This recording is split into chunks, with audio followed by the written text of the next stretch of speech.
Voters in Teal independent seats want their local MP to decide which of the major parties they would support in a hung parliament and to tell them before the election. For more on this, I'm joined by our chief election analyst and Politics Now host, Tom Connell. Tom, 3/4 of voters want the information as they make up their mind on who to vote for. Yeah, sometime between now and the election. There's a bit to play out, of course. We've still got a budget coming up and more promises to come. So there's time for MPs to tell their electorates, but nonetheless, this is interesting reading. So these figures, this polling is pretty similar across all 5 electorates. Just for the brevity of time, we'll show you 2 of them. The first, the seat of Wentworth, of course, held by Allegra Spender, so a Climate 200 backed independent, if you like. When we look at the figures here, you can see who do they want her, first of all, to the reveal before the election? 76%, so 3/4 saying yes.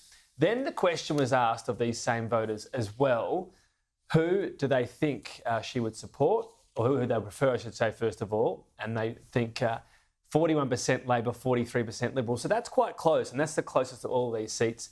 Then when it comes to who they think she would support, so trying to, I suppose, read between the lines, they actually think she'd be more likely to support Labor, 37 to 29. So it's interesting that split up, if you like. One other seat we'll show here, the seat of Goldstein. So this is the seat, of course, down in Melbourne. Again, the same questions. First of all, a similar figure saying yes.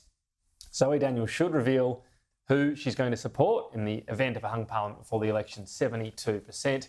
Then when it comes to who they would prefer in this seat, you can see 38% Labor, 49% Liberal, so a higher proportion being Liberal.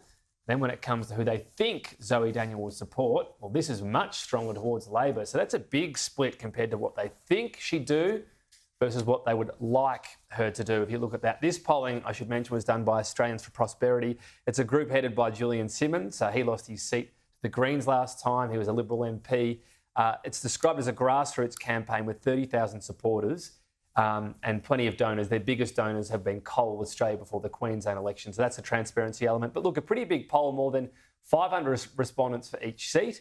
And what's interesting about this, obviously, is this is going to be a big part of this election for all independents.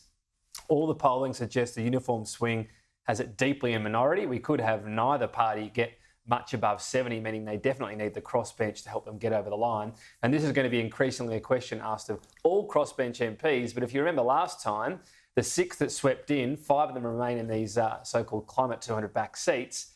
They weren't asked that all that much because A, they weren't favourite to win their seats, and B, there was no thought of a minority. So a very different picture this time around. Kieran, you spoke to Di Lee, she's an independent MP for Fowler, about whether or not ultimately at some point before the election is called, she will tell her electorate which side she would back in a hung parliament.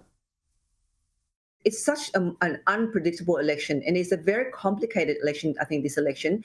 There'll be other independents coming through, I believe, as well, or there are other independents contesting out here in southwestern Sydney. So we wait to see what will be the makeup of the new parliament will be. But I know for sure that for me, the priorities will be the needs of my community.